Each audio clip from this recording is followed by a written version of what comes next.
The other day I had a piece in the Wall Street Journal about whether or not the Congress could, under the Constitution, regulate health care.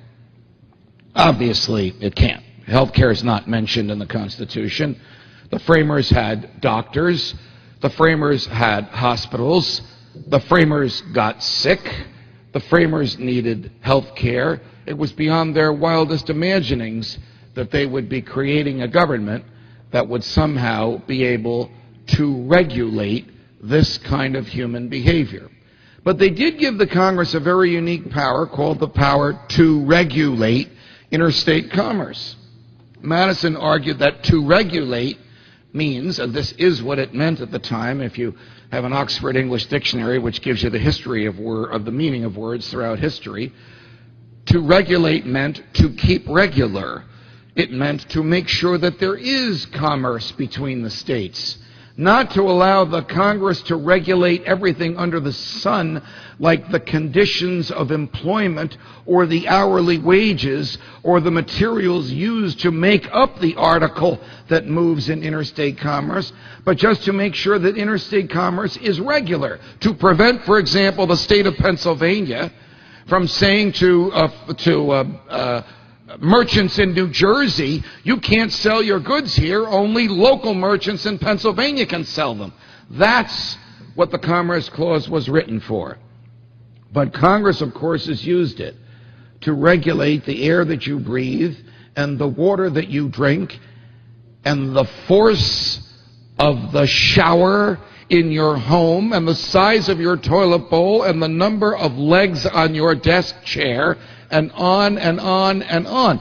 Do you know that the Congress has used the Interstate Commerce Clause to make it a crime for you to speak the truth?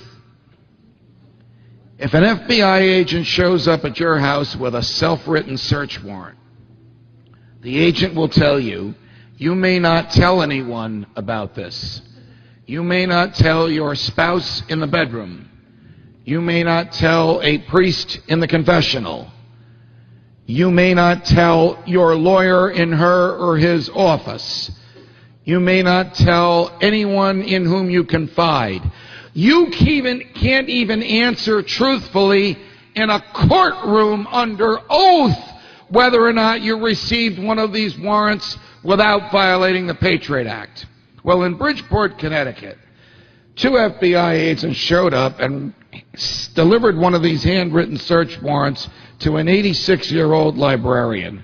She looked at them and said, "Who the hell are you and what the hell is this?" And she handed it to her 76-year-old assistant. Whereupon they were arrested because she revealed to another human being that the FBI had come calling. They were indicted and they were tried. And your federal government attempted to put an 86-year-old librarian and her 76-year-old assistant in a federal prison for 5 years because they told people that federal agents came calling with a self-written search warrant. Do you really think you have the power to do that under the Constitution? Now, the words that I just articulated are not mine. They're the words of the very courageous federal judge to whom, fortunately for the defendants and unfortunately for the government, this case was assigned. Because after the jury was impaneled, the government decided to withdraw the charges. They somehow thought that they would lose the case. The judge was about to declare the Patriot Act unconstitutional. Now, you see how insidious the government is. If there's no case in front of a judge, then the judge loses the power to declare the law on which the case is based unconstitutional.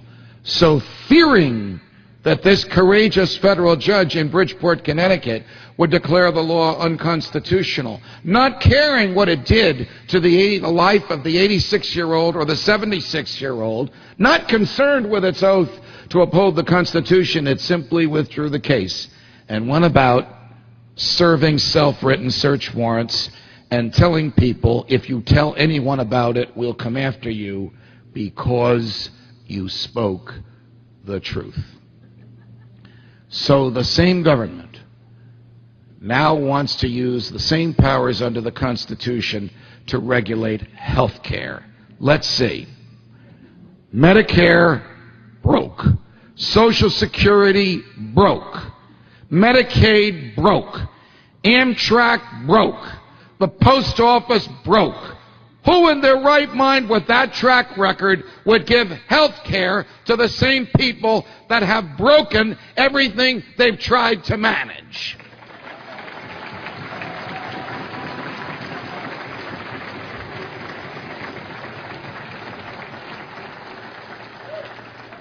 Ask your member of Congress, whoever she or he may be, where in the Constitution is it authorized for the federal government to regulate health care?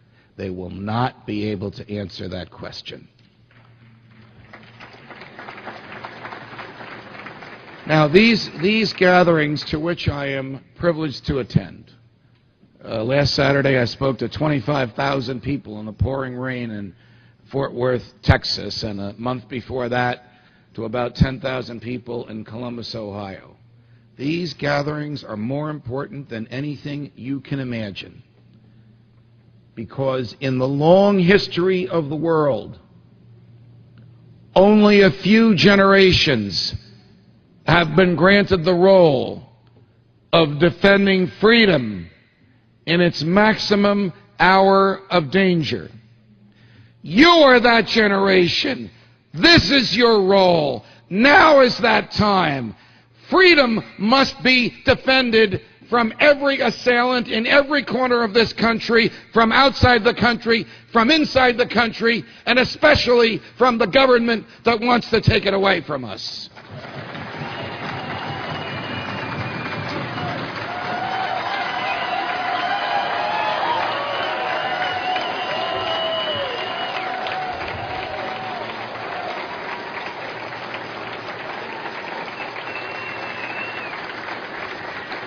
God bless you.